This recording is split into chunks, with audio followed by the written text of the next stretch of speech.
Bom dia, está começando mais um Diálogo Aberto, programa dos seus domingos pela manhã, sempre às 9h30 da manhã, aqui na Record, trazendo assuntos que vão da política, economia, desenvolvimento e empreendedorismo. E como todos os domingos eu trago aqui sempre dois jornalistas convidados ou dois especialistas convidados que vão me ajudar nessa tarefa de entrevistar o nosso convidado principal. E hoje eu trouxe nosso amigo, jornalista e radialista Sérgio Cruz, também foi ex-deputado, vereador, foi candidato a prefeito de Campo Grande, entende bem das entranhas da política, né? Sul-mato-grossense. Obrigado pela participação, Sérgio. Satisfação minha. Temos também o jornalista Maurício Hugo, do Correio do Estado, mais de 3 décadas já escrevendo para a nossa população sobre vários assuntos e agora principalmente sobre o meio rural. Maurício, obrigado por estar presente. Muito obrigado pelo convite, é um prazer estar aqui. Muito obrigado você, Maurício. E hoje nós vamos falar de desenvolvimento de Mato Grosso do Sul, vamos falar também de vida pessoal, um pouco, de pretensões políticas. Nós vamos conversar com essa sul-mato-grossense que nasceu lá num distritozinho pequeno no interior do estado e chegou hoje a um cargo importante em Mato Grosso do Sul. Depois de ter passado, ela foi vereadora também e hoje ajuda a comandar o estado de uma certa forma com mãos de ferro. Nós trouxemos aqui no nosso programa, no Diálogo Aberto, a vice-governadora Rose Modesto. Rose, obrigado por ter aceitado o convite de estar aqui com a gente. Obrigada, eu que agradeço, cumprimentar você, cumprimentar aqui o Sérgio, o Maurício, e é uma alegria poder estar aqui falando um pouquinho de Mato Grosso do Sul. Que bom. Rose, gostaria de começar falando um pouquinho da sua vida pessoal. Você vem de uma família muito humilde, nasceu num pequeno distrito de Fátima do Sul, né? Filha de uma família de 5 irmãos, praticamente. Você, muito humilde, né? Você se formou bacharel em História, foi professora, chegou a ser vereadora e hoje vice-governadora de Mato Grosso do Sul. Foi candidata a prefeita, lógico, também, nas últimas eleições. E eu queria te perguntar o seguinte, o que fez com que o teu caminho fosse diferente de milhões de outras jovens que tinham a mesma condição que a sua e não conseguiram chegar nem perto de onde você chegou? Bom, primeiro eu acredito muito assim na força do trabalho, né? Eu acho que a gente precisa ter sonhos, você precisa entender, no mundo todo mundo tem uma missão para cumprir, todo mundo tem um chamado, né, para poder exercer, e eu acredito que o político, de forma especial, que na minha avaliação, ele tem que de fato ter mesmo um chamado para poder servir, e essa é uma característica muito da minha família. Meu pai, na simplicidade dele, né, meu pai praticamente é um analfabeto funcional, né? Mas assim, sempre teve na essência dele esse espírito da liderança, né? De acolher, de ajudar, né? Sempre acreditou que através da unidade a gente consegue resolver problemas.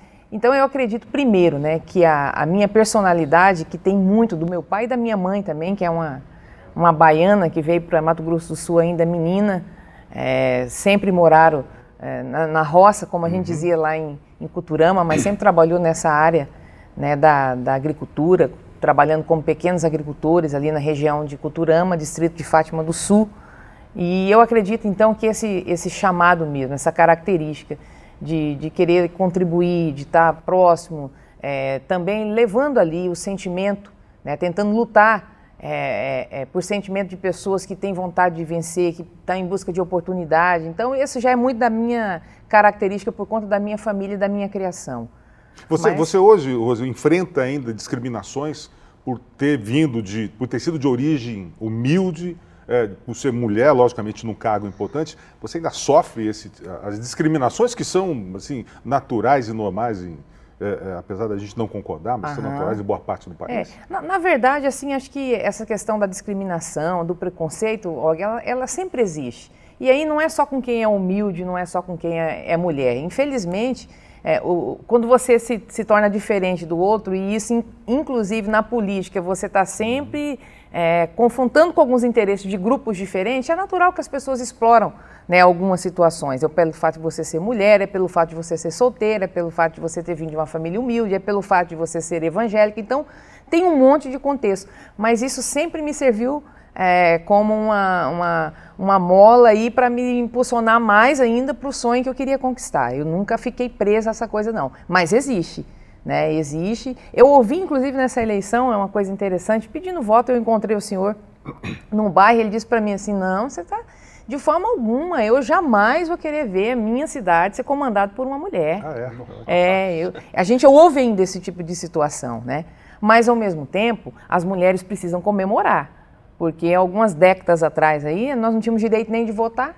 Você tem incentivado nas suas andanças aí as mulheres a participar? Tenho, Maurício. Eu acredito assim, que esse caminho de justiça que a gente sonha, né, de igualdade, de oportunidade, ele precisa ser trilhado e construído com pernas aí de homens e mulheres. Acho que o equilíbrio ele é fundamental na nossa vida. E a participação, né, em qualquer área, não é só na política, não. Quando tem o olhar da mulher, né, a sensibilidade, a força, a capacidade da mulher de fazer várias coisas ao mesmo tempo, que isso é a coisa de que Deus mesmo nos fez assim. Né? E aí, quando une com vocês, que tem a racionalidade, entendeu? Que tem toda a capacidade também, né, de negociar, de agregar, esse espírito da liderança do homem que é muito forte e que também, no meu caso, entendeu, me inspira bastante. Nós temos que aprender muito com vocês, mas vocês também têm que aprender muito com as mulheres para a coisa ficar boa. A gente vive um contexto muito peculiar, né, com relação à violência contra a mulher.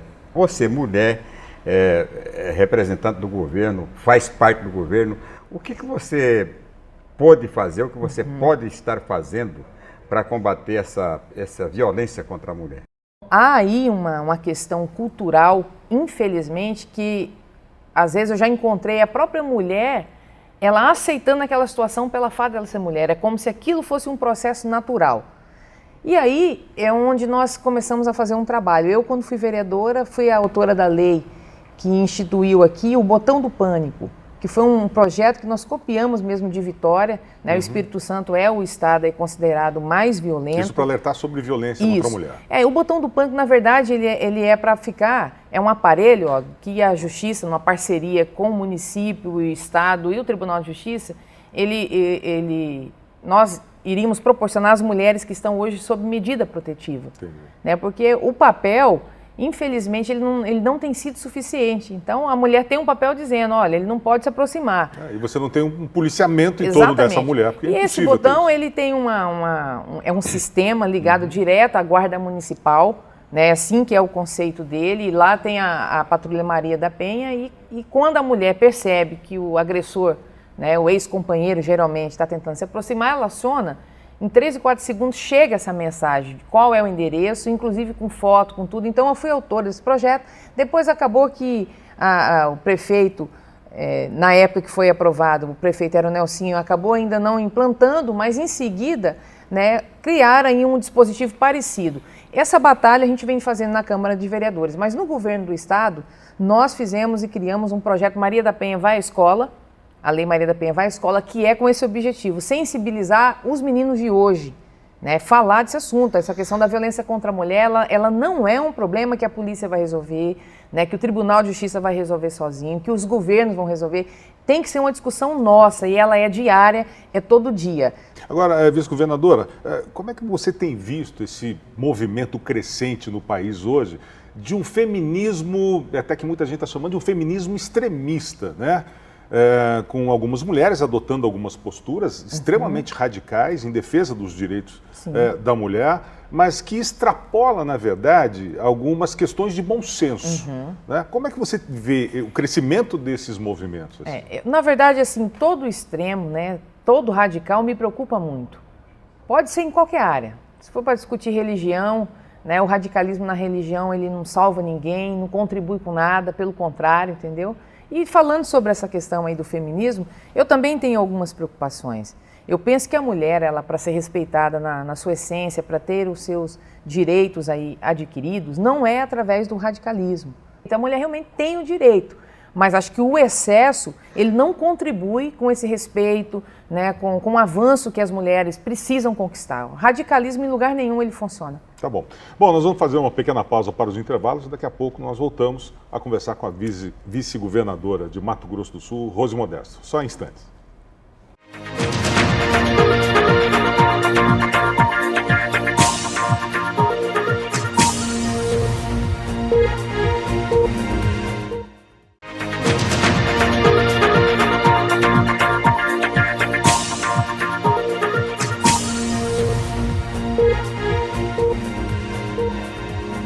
Nós voltamos aqui com o programa Diálogo Aberto, que hoje trouxe para entrevistar a vice-governadora de Mato Grosso do Sul, Rose Modesto. Bom, Rose, eu queria entrar agora na questão da campanha eleitoral do ano passado. Você começou bem, né? Despontando praticamente, liderando as pesquisas. Depois, lá no meio da campanha, a coisa embolou, passou raspando para o segundo turno e acabou perdendo. O que foi que aconteceu? O que faltou? Na verdade, olha, assim, eu fiz uma análise, né, com um grupo nosso conversando um pouquinho depois, mas eu tenho o meu sentimento, né? Acho que primeiro a gente tem que respeitar, né, os adversários. Era uma eleição difícil para se disputar. Nós tínhamos um prefeito, né, que estava à frente da prefeitura, com toda a situação que aconteceu em Campo Grande e com um discurso que ele pregou o tempo inteiro, né, de ser vítima e tudo isso. A informação real, infelizmente, ela não chega, talvez no momento em que precisa chegar, e naquele momento todo havia ali também um sentimento da cidade, pois será que o prefeito não merece, né, um segundo mandato para cumprir? Então, e era o prefeito da cidade. Então, nós tínhamos o Marcos Trade, que ganhou a eleição, que também que precisa, né, e deve ser, e deveria ser, e sempre foi por mim, respeitado como um adversário muito forte. Se preparou 10 anos para ser prefeito em Campo Grande, sempre teve votações expressivas na cidade. E nós, né, do partido, PSDB, tínhamos que ter uma candidatura até importante para o partido, importante para a cidade, né, ter aí outras opções. Acho que quanto mais opção a pessoa tem, fica mais fácil, fortalece esse processo mesmo, da democracia mesmo em si. E eu saí de uma eleição com 6%, com intenção de 6% de votos. Marquinhos já começou com 35%, então nós sabíamos que seria uma campanha, fomos crescendo, né? Chegou no primeiro turno com uma possibilidade assim, realmente de chegar ali bem colado, né? Deu uma diferença do primeiro, que foi o Marcos, para mim, de 7%, mas dentro daquilo que a gente realmente esperava e imaginava, nunca esteve fora, sabíamos que seria uma eleição muito difícil. E no segundo turno, quando polarizou, né, eu acredito assim, que naquele momento, talvez os votos aí do Bernal, né, o apoio que o Bernal levou para o Marcos Trade foi um apoio que ajudou bastante também nessa decisão, né, de dar a vitória para o Marquinhos. Acho que foi determinante. Eu acredito que sim, até porque o Bernal teve uma votação expressiva e no momento ali em que ele se posiciona, né, e dizendo, olha, eu acredito que o que é melhor para Campo Grande é o Marcos Trade, é natural que o eleitor dele, boa parte, né, seguiu ali naquele momento. Você acha que o fato de você ser de fora e ter assim, pouca vivência política em Campo Grande, e isso aí pode ter influenciado? Eu acredito que essa questão de ser de fora, não. Até porque Campo Grande já votou no André, que veio de fora, né? Enfim, Campo Grande, o governo do estado, né, o Reinaldo, naquele período, as pessoas em 2012 achavam que o Reinaldo era de fora, que na verdade ele era nascido aqui, mas morou em Maracaju muito tempo. Eu não acredito que isso tenha sido um fator que venha atrapalhar. Eu penso que o eleitor realmente já estava definido, né? O eleitor queria mesmo talvez aí dar a oportunidade para a família Trade governar novamente, né? E isso a gente respeita muito, sabe, Og? Eu acredito assim, que nem sempre quando você ganha, você ganhou. E nem sempre quando você perde, você perdeu. Eu me senti, primeiro, muito honrada de ser a candidata do PSDB em Campo Grande. né? Eu acho que o fato de você ser escolhido para disputar uma eleição na capital do estado, isso já é extremamente gratificante. Falando ainda da sucessão municipal, a sua candidatura ela foi muito bem vinculada, bem ou mal, muito vinculada ao nome ao governador Reinaldo Azambuja. Até que ponto isso foi bom, até que ponto isso não foi bom para a sua candidatura? Na verdade, assim, Sérgio, a gente nunca parou muito para analisar se seria bom ou se seria ruim. Como que vai desvincular o governador da vice-governadora? Né? Como é que vai desvincular o governador da vice-governadora, que é do mesmo partido? Então, muita gente dizia para mim na rua, olha, né, e é natural, o governo, quando está no poder, o governo não resolve tudo. Então, quando você não resolve tudo, você passa a ter desgaste. Isso é um processo natural da política. E muita gente falava às vezes, olha, você não tem que defender o governo. Quando fala de imposto, você não tem que defender o governo. Quando fala sobre questão de segurança. Mas quando eu pontuava as coisas boas que a gente entregou, e tem muita coisa boa, pode ter certeza, porque não é de graça, que tem 20 estados nesse país que não paga salário em dia, que não consegue cumprir com o fornecedor, que é o mínimo que um governo tem que fazer. Por que aqui nós não entramos nessa crise? Porque algumas coisas boas foram feitas. Então eu enchi a boca para dizer, olha, nós fizemos isso, e quando não era positivo, como é que eu iria me calar? Então, a gente precisa ter ética na política. Então, mesmo em alguns momentos, eu sabendo que aquilo não estava me ajudando como candidata, mas é o governo que eu faço parte, é o governo que eu acredito, e tenho certeza que ao final do nosso governo, em 2018, Sérgio, muita gente vai reconhecer de fato, entendeu? Que medidas que foram tomadas, que foram necessárias serem feitas e outras que estão sendo feitas agora, era necessário para a gente manter o equilíbrio. Bom, nós vamos para mais um intervalo e voltamos daqui a pouco conversando com a vice-governadora Rose Modesto. Nós voltamos em instantes.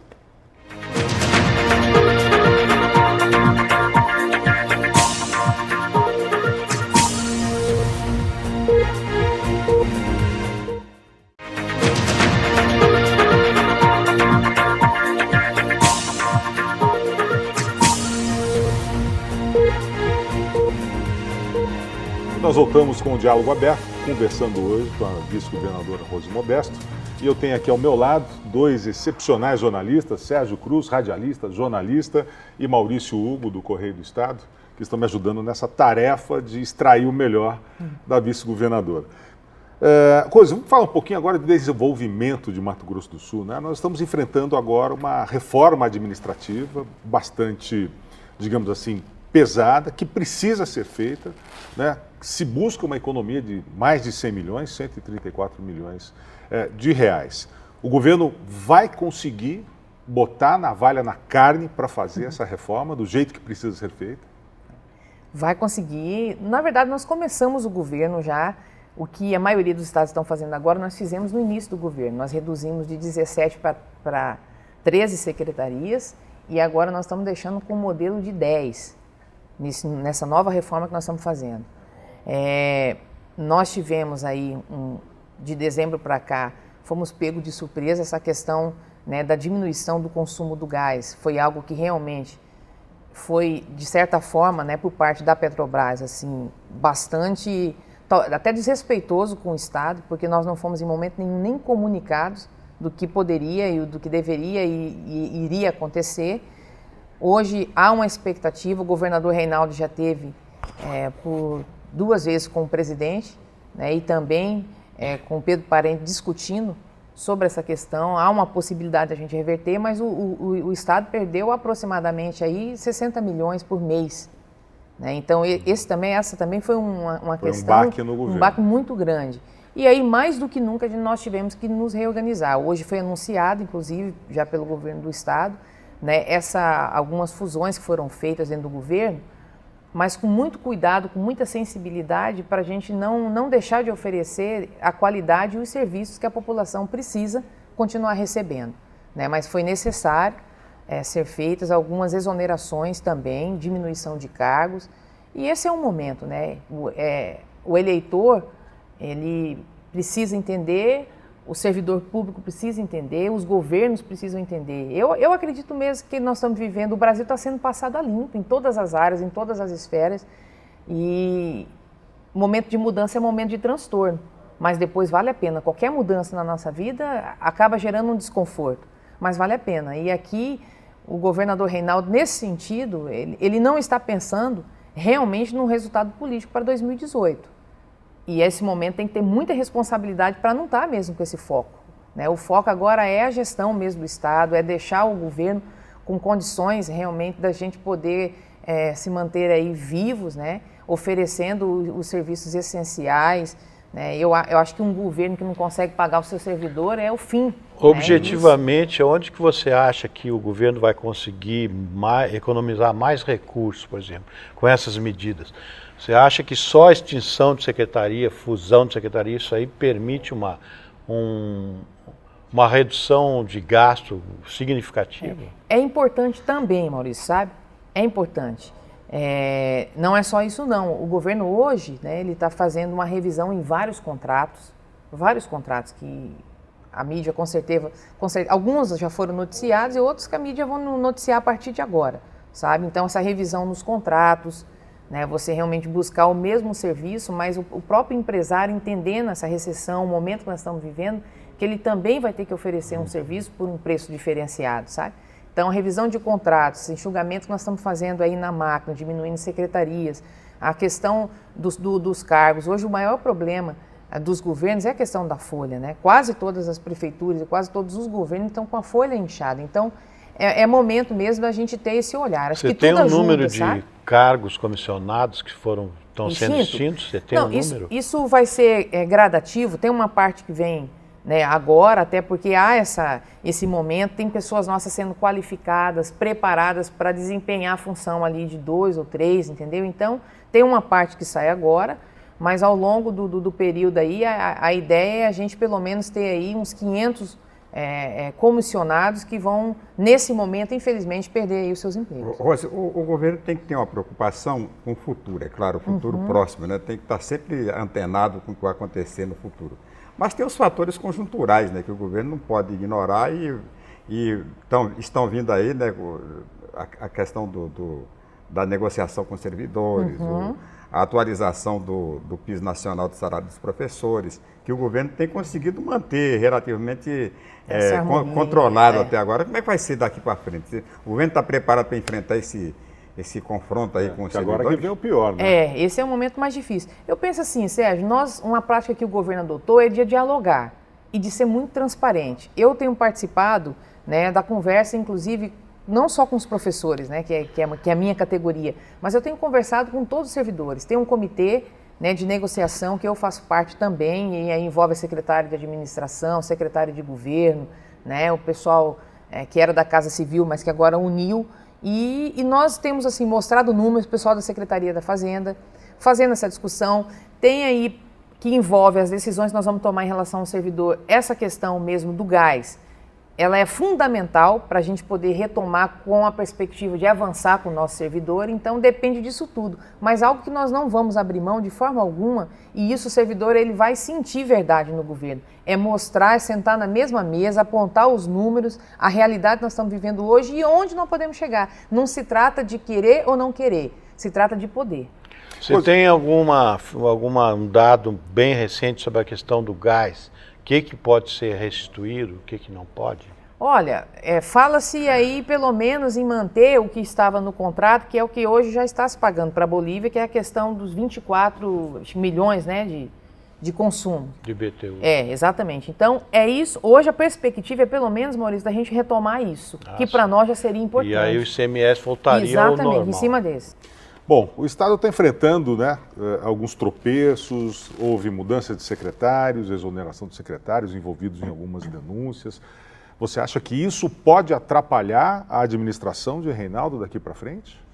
Não atrapalha não. Acho que a decisão, inclusive, assim, que o Reinaldo toma nesse momento, pensando nessa nova organização, né, do governo do Estado, pensando com muito planejamento. Isso não foi decidido, já vinha sendo discutido, inclusive, essa fusão da Casa Civil com a Secretaria de Governo, otimizando não só recursos, mas ligando áreas importantes. A Secretaria de Governo com a Casa Civil, praticamente ali, estando no mesmo local, isso também faz agilizar um pouco mais rápido. Então, hoje o governo do Estado, ele busca ser um governo transparente, né? O Reinaldo jamais aceitaria qualquer tipo né, de situação envolvendo a corrupção dentro do nosso governo, ele tem zelado muito por isso, é um governo sério, entendeu, Olga? Então, acredito que nesse momento o que mudou é realmente para a gente continuar avançando um pouco mais. Bom, Rose, falando um pouquinho agora, um pouquinho mais de uma questão de cunho pessoal, para a gente encerrar, quero saber sobre pretensões políticas. Esses próximos 2 anos, você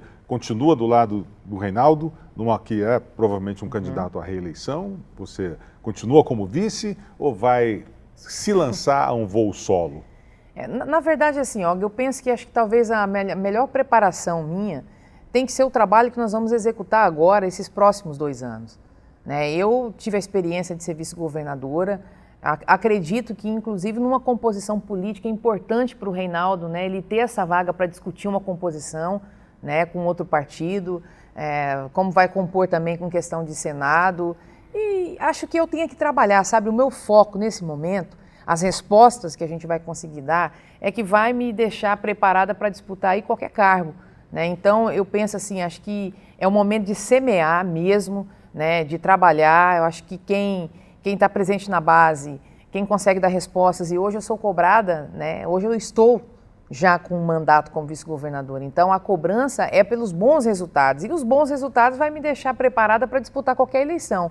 Então, o meu foco realmente não tem sido, a discussão não tem sido essa, né? Que cargo eu vou disputar, o que eu vou fazer em 2018. Tem sido mesmo a minha vontade de poder apresentar um bom resultado ainda nesse período tão difícil que o Estado vive, de poder ajudar o Reinaldo nesse momento, né? E aí eu tenho certeza que, naturalmente, eu vou estar preparada aí para poder encarar qualquer desafio. Tá ótimo. Bom, gostaria de agradecer aqui a presença da vice-governadora Rose Modesto. Obrigado, Rose, por estar com a gente, ter esclarecido algumas questões de interesse público aqui Obrigada. com a gente. Eu que agradeço pela oportunidade, agradecer ao Sérgio e ao Maurício aqui pelo esse momento que nós passamos juntos. Muito obrigado. Eu queria agradecer também a presença do jornalista Maurício Hugo, do Correio do Estado, Sérgio Cruz, da FM Capital e de tantos outros órgãos de imprensa, de tantas outras mídias. Obrigado, Sérgio, pela tua presença aqui. E o Diálogo Aberto vai ficando por aqui. Nós voltamos no próximo domingo, às 9h30 da manhã, aqui pela Record. Bom dia a todos e até lá.